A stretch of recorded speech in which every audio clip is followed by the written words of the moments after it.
Magandang gabi. Ang ating top story, sasalubungin ng impeachment complaint si Vice President Sara Duterte sa buwan ng Kapaskuhan. Ayon sa isang kongresista mula sa Makabayan Bloc, kabilang sa batayan ay betrayal of public trust, bribery at plunder. Pero may umaawat sa impeachment complaint. Walang iba kundi si Pangulong Bongbong Marcos. May balitang A to Z si Naomi Almojano.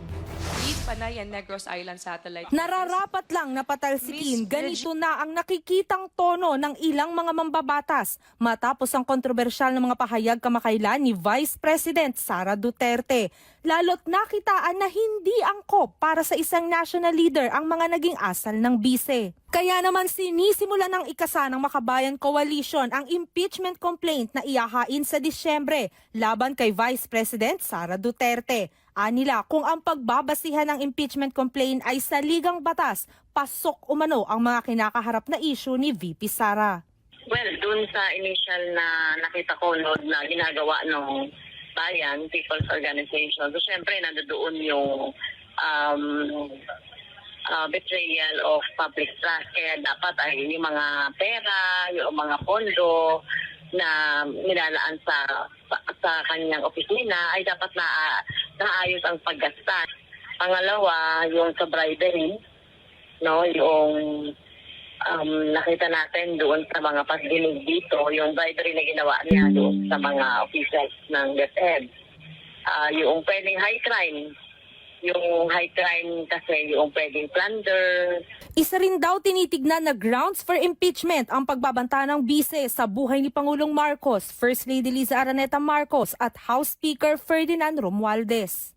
Well, yung pagbabanta talagang yung great threat na yan, kahit na sinasabi pang conditional yan, pag ako ay napatay, threat pa rin siya. Napaka-weird naman na mag-iisip ka ng ganon sa kapwa mo, no, kapag ito ay pinatay o namatay. Ayon pa kay Castro, meron ng mga mambabatas mula sa House of Representatives ang naghayag ng kanilang suporta sa binabalangkas na impeachment. Kasalukuyan naman ang inaanalisa ng legal team ng Makabayan ang lahat ng ebidensya. Laban pa rin yan kay VP Sara para makabuo na ng malakas na kaso nang maisumite na ito at maendorso bago magtapos ang sesyon ng Kamara ngayong taon.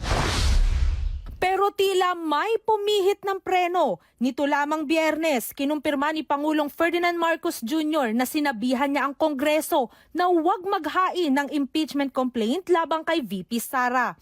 Aniya, pag-aaksaya lamang ng oras ang gagawing hakbang lalo na't wala namang mapapala ang mga Pilipino dito. What will happen if somebody files an impeachment? It will tie down the House, it will tie down the Senate. It will just take up all the time and for what? For nothing. For nothing. None of this will help improve a single Filipino life. Nang tanungin naman kung anong masasabi ng Pangulo sa patuloy na bangayan ng kampong Marcos at Duterte. As far as I'm concerned, it's a storm in a teacup. Wala pa namang pahayag ang kampo ni VP Sara tungkol sa paghahain ng impeachment complaint laban sa kanya. Para sa balitang A to Z, Naomi Almojano.